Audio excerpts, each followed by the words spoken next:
Thanks for staying with us. You're welcome back to the morning show here on Arise News. Well, what do we call the sudden change in narratives by government about this week's flooding in Maiduguri, Borno State, from the collapse of a dam to a river overflow and the ubiquitous matter of climate change? Were adequate preparations made and all protocols adhered to regarding the possibility of flooding at this time of the year? And how can a repeat of this tremendous loss of lives and property be averted going forward?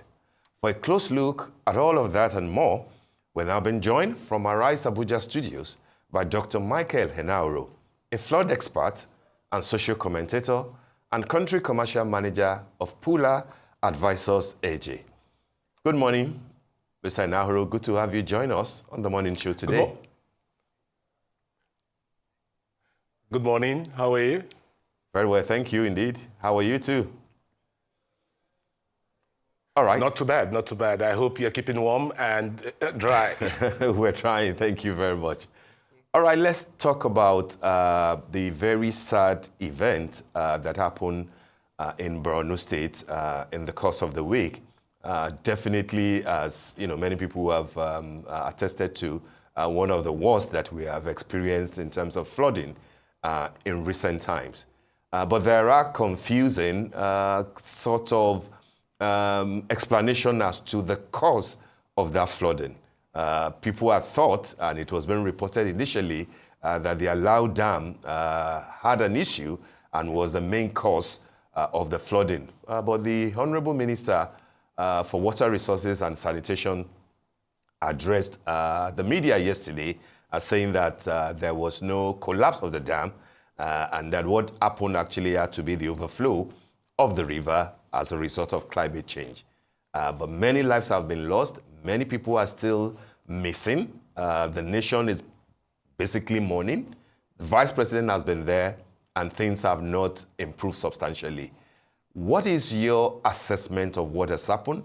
Are you satisfied with the explanation from the Honorable Minister? And where do you think we are in terms of preparation for this sort of tragedy? Thank you very much. It's very unfortunate that the events that happened are a culmination of some exacerbating activities that are driven, not primarily, they are driven also by the impact of climate change and the weather patterns and erratic rainfall. But unfortunately, in this event, you would find that this was an occurrence of the month of August saw almost 14 consecutive or 15 consecutive days of very high rainfall. So there was excessive water coming through from the month of August. And the rains in September are supposed to be the high peak month for rainfall. So if you take that as a basis, and then you begin to deal with the fact that you now have an overflooding situation. Let me quote the minister. If you have an overflooding situation, the dam should hold, but if the Honorable Minister in his wisdom says that there was overflooding, then that is the story. So if you couple that with overflooding, and then you now have the urbanization effect, whereby drainages, storm drains, and levees and the natural floodplains that used to be able to retain water have now been urbanized and there are infrastructure on them, but not the right type of infrastructure. We have not improved our flood management infrastructure from when this happened in 2022. And if you go back before then to the massive 2012 event, this area has seen a lot of urbanization in that time, but very few investment in flood management. So again, we need to take a good look at this situation because this is also affecting smallholder farmers. They are getting a double whammy out of this because they've invested their money and this is the high point where they're expecting returns and they're beginning to grow food for the rest of us. So there's a stress on food security because that area is a belt for Nigeria's grain production. And now that's happened.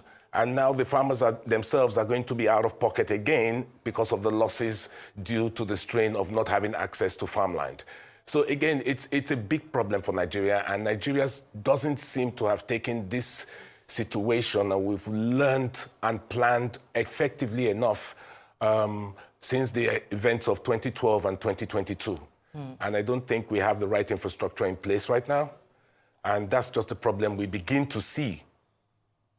Okay, let's talk about that. Let's talk about preventative measures. Looking back, could more have been done to mitigate the extent of the damage caused by the floods?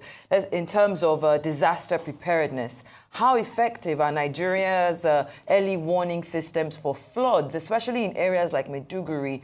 We look at how these systems can be improved to better predict and respond to flood risks in the future. You've spoken about weak infrastructure.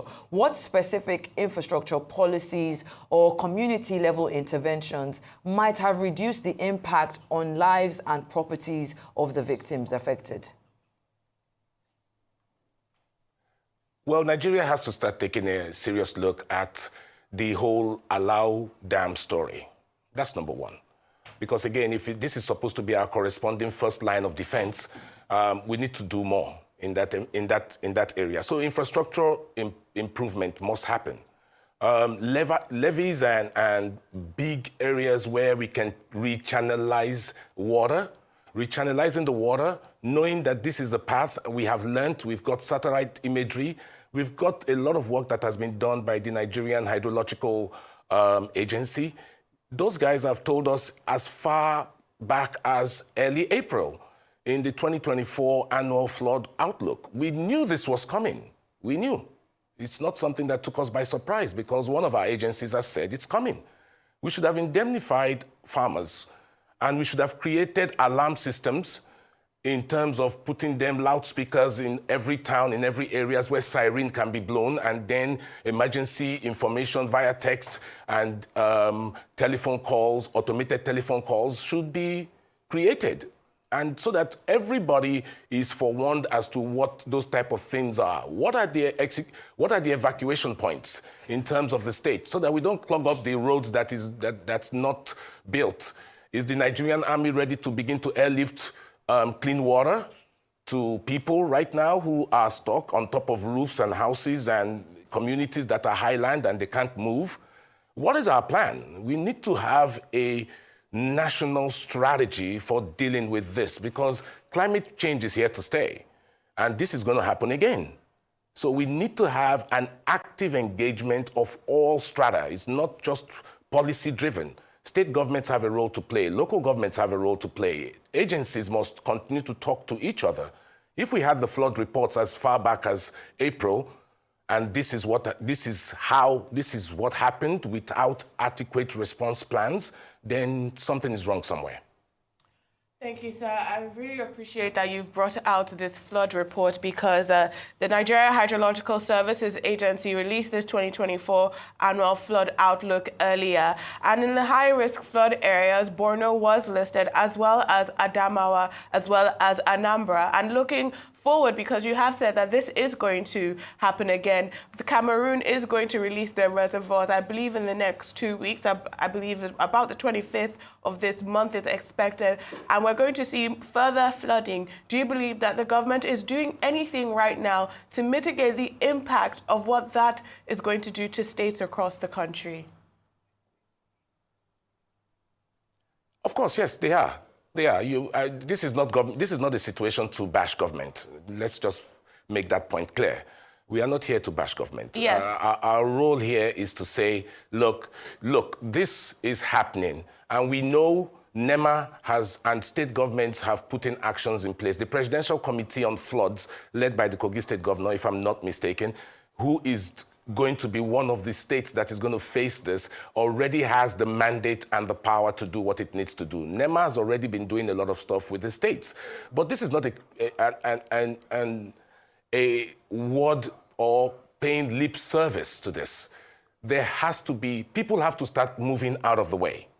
Because again, if we do not have a way to redirect the floods through the use of infrastructure and engineering, we need to be able to move people out of harm's way. So, sir, are you saying that NEMA is currently moving people out of the way, or reducing this risk right now with actions? That's what I'm asking. What are these, No, the actions that are currently being again, done to mitigate what's coming in the future?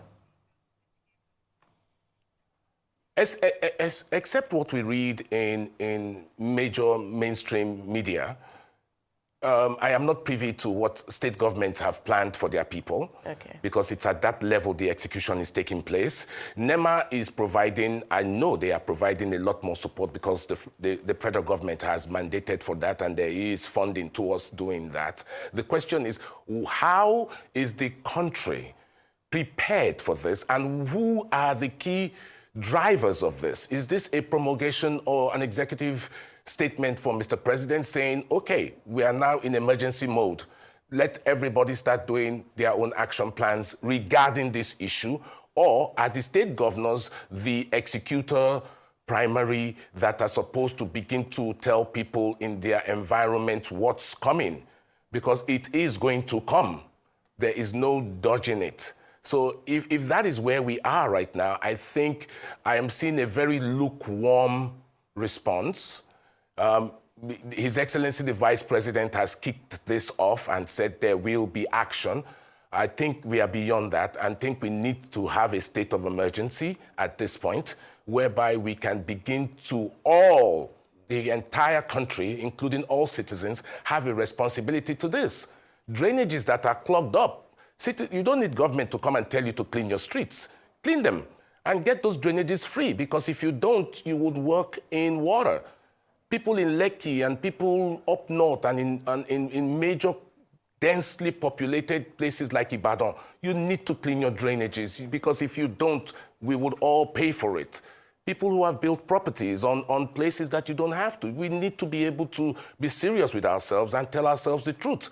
If you got your licenses and your permits in the wrong places where they are supposed to be storm drains, then you are creating a problem for all of us. This is not government alone. We have to learn to take responsibilities as Nigerians, because our fellow citizens are dying for things that are avoidable. We cannot do this. It's really a responsibility on us all. This is not a government bashing thing, and I'm not letting them off the hook, but all Nigerians are responsible for what is happening in the areas of what we can control: infrastructure, permits, capacity to put the right investment in place, and the knowledge that we share to everyone about how important it is for us to take our environment seriously. So let's not excuse ourselves. We are all part of the problem. All right, Dr. Enahoro, I get you very clearly, but then when you say that a state of emergency is needed and that action is needed, I'd like to know what in specific terms you meant, particularly, and I'd like you to relate that to the Lagdo Dam in Cameroon that we have been warned will release, waters this month. Today is 14th of September. We have half of the month to go, but of course the indications are worrisome. The federal government has commenced the dredging, I believe, of the Ogun River because of all these things happening. Do you think it is sufficient? So what sort of other actions would you need in relation to the Lagdo Dam that will release water and the rest of the year, the rest of this month and the rest of the year in terms of the rain and climate change that will make things go more dire, if you like? Yeah, well, thank you. If we look at what is supposed to be our correspondent on the Nigerian side of Lagdo, which is the Hausa Dashin Dam in Adamawa, that investment has not gone too far. That dam needs to be properly looked at, because if you are one of our major lines of defense, then we have an issue if that dam is not currently working at any capacity to help us. So that's one issue. Investment in dams, we know that this is going to come. We need to create more dams. We need to be able to retain more water so that it gives us enough time in terms of densely populated cities that we can plan. So we need more investment in dams. We need more storm drains. We need a lot of levees to be created.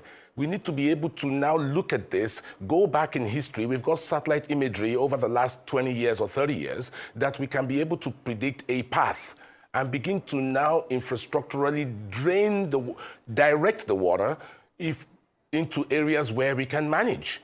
So again, we need to immediately begin plans of investing in this and in other areas across the country. Proper channeling of the Niger and Benue River is long overdue. And protecting communities with big, strong drains, protecting communities with outlets for taking in excess water. So we need to build storm drains in cities right now that can take water out to the sea or to big rivers. We need to be able to also understand that if we do not invest in trying to build barriers on River Niger and in low areas and low communities going further south to Anambra and Co. We need to now build big blocking barriers so that once this overflow happens, at least the first line of defense of the water is that it will not break its banks until that is overflown. So those are all defensive moves that we need to start making immediately. And those investments are not small investments. That's why I'm saying this has to be a national discussion where a certain set of short-term and long-term actions can be agreed to, and state governors, local government, and the citizenry can be held responsible for fulfilling their portions of what we need to do. Even private sector, they can't continue planting and losing money. Farmers, they are responsible for ensuring that their farms have dikes so that they can contain water. You know this place is going to flood at some point, so there should be wells all over the place to take as much water as possible off the topsoil. These are the type of instructions that we would need to now share with everyone. We are all responsible for this. And that is why I'm saying there must be a national emergency outlook to this. The military needs to start flying fresh water into Borno right now because there's nobody with clean water out there.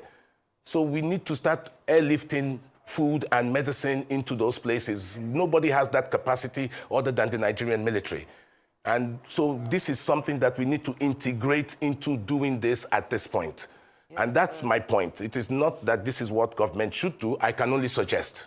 And very excellent suggestions you've put up forward there, Mr. Enahoro. But if we look at the impending threat from the Cameroon... It's Dr. Mike Enahoro. Okay, Dr. Mike Enahoro. If we look at the impending threat from the Cameroon Dam, my colleague rightfully mentioned the release of water from Lagdo Dam expected, I think, on the 25th of September to affect multiple states, including Anambra. Now, if we look at the trans-boundary nature of floods, how important is international cooperation between Nigeria and Cameroon in managing the risks that are posed by these dam releases? Do we need a review of the established agreements that ensure that both countries work together to minimize the impact on downstream communities?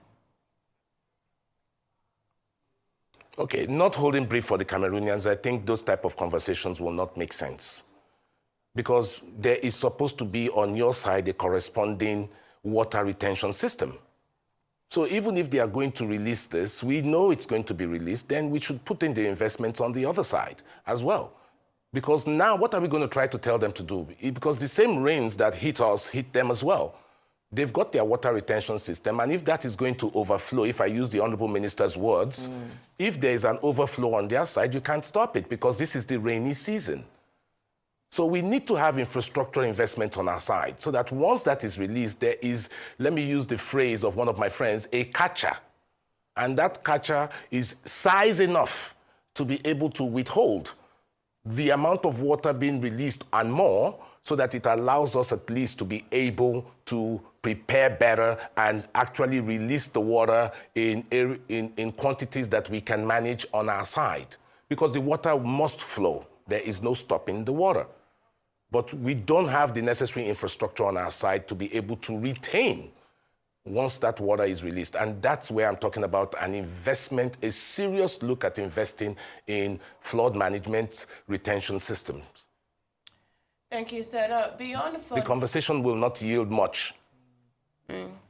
Thank you for enlightening us on that. Now, if we're focusing on Nigeria and our lack of infrastructure, I would also like to ask you if you think we're managing the infrastructure we have right now, if you think we're managing it well, and what can cause a dam to fail? And also beyond that, beyond infrastructure, do you think we have a proper, we've spoken about the hydrological survey, do you think we have a proper flood warning system in Nigeria to warn the residents? As you said, people would need to get out of the way. So do you think we have a proper flood warning system within the country? Yes, we do. Surprisingly enough, yes, we do, because I had to do the research on this. Yes, we do have appropriate warning systems. The question is, we've not implemented the last mile in most areas because it needs investment in preparing the last mile. Loudspeakers are supposed to be everywhere in most big cities that are on the floodplains and that are in the red zone of this. We need to be able to amplify sound that begins to pass on warning, public service announcements for those reasons. If we want to use technology, the citizenry all have their mobile telephones connected to the GSM networks. Before the GSM networks go down, you make sure that emergency messages are sent to everyone. So yes, we do have a flood and an alert system in place, but now we need to now start making it a rule that we must warn once NIMET and the appropriate authorities signal that there's a route, it dispels down to the individual. And that's what we need to now implement across the country. It's a national strategy that we need to imbibe. It's not just here, it's everywhere. So we need to be able to imbibe that type of strategy. That's in there. In terms of investments that have been done, I will say this. We have the dams, but in the last 20 years, the effect of climate change has turned the tables on everyone. The impact it has on our lives and the impact it has on governments has been very, very, very drastic. And again, governments are beginning to catch up with these impacts. So yes, we have infrastructure, but we need a critical review of this infrastructure in light of us having almost a biannual disaster. In light of that, all these infrastructures need to be relooked at critically. If they need to be upgraded, if they need to be doubled, if they need to be more, we need to be able to come up quickly with those decisions and begin to invest in them immediately.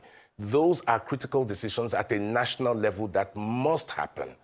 River basins were built for this. What has happened to the river basins right now? Who's using them? Can we channel water to those river basins so that we can use them as floodplains? These are type of decisions that has to happen at a national level, and they have to quickly make them law by getting the National Assembly and the state assemblies to cooperate and see this as number one primary objective for helping us survive the effect of climate change. So we need a full overview and a full review of all our infrastructure and our investments in flood management.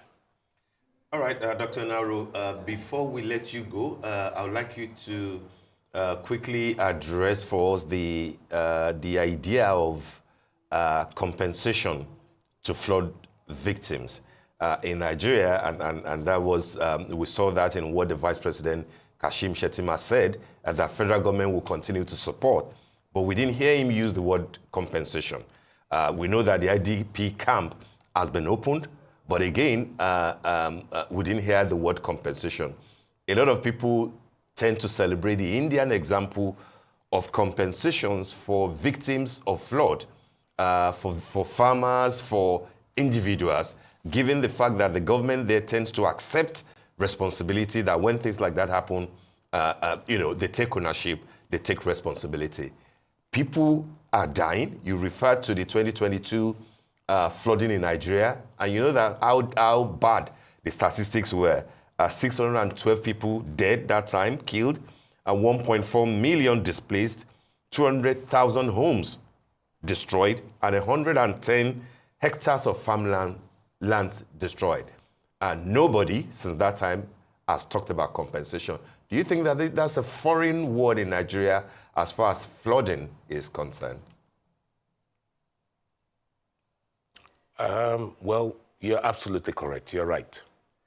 And this is my area of focus because I work for an agric insurer, and we have been pleading with the government and all governments to insure and indemnify Nigerian farmers.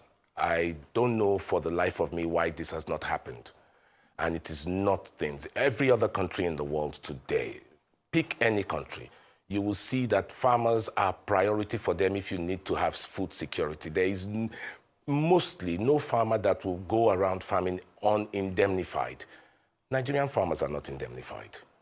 This double whammy that hit them right now is going to cost them a lot. How much does the government want to compensate? Because the government is the primary investor in agriculture. The government also lost money. The government bought seedlings and distributed to farmers across countries. State governors have gone around, have bought tractors, and they've bought a lot of... The state governors themselves are investors in agriculture. The government has lost a lot of money unindemnified. And that is the madness that I see in our time. So that's number one. We need to find a way to indemnify our natural assets and our food security providers to ensure that they do well in cases like this. The second thing is the country must begin to consider disaster risk financing. It's a word that is going around the world right now. Disaster risk financing takes care of what you are expecting the government to do in terms of compensation. What are we compensating you for? Because again, the government and everyone lost. We did lose. But if the entire country, if Borno State had a disaster risk financing agreement with international financiers, then this is supposed to be something that we would all have had some responses to in terms of refunding and getting things moving. I think the government needs to start looking at disaster risk financing agreements with partners and international players who are built to do this. You take countries like Bangladesh, you take people who deal with cyclone and monsoon, and you take people in South America that deal with 10 times more excessive rains, or let me not say 10, higher amount of excessive rainfall. They are all having disaster risk financing agreements across board. So that's another area we might need to, because the government is stressed financially. The government has already invested a lot of money up until now. And where do you want to get them? But I like the Vice President's statement saying that support will be given to all the victims. The state governor has also come in to say they will hold everybody and ensure that people are relocated and placed. Agencies across the countries, voluntary philanthropists. Will that support be the trucks of rice that the Vice President has promised them? Again, that is just a form of it. I heard that private people are getting water. They're shipping water, but you can't get water into the place because the roads are gone. So we need to start making arrangements with the Nigerian army to take its big helicopters and C-130 planes and drop for us. All right. We need to start looking at airdrops. Those are the kinds of things that I'm saying that we will need to actively begin to implement, because I know that those things have been planned for. Yeah. We need to put them on ground right now and coordinate them from a central point. The Vice President has said he will be looking into this. If the Vice President is in charge of this, I think it will give us a bit more push to start getting things to begin to happen. All right. Well said, Dr. Michael Enahoro. Thanks so much for the insight into this subject matter. Thank you indeed.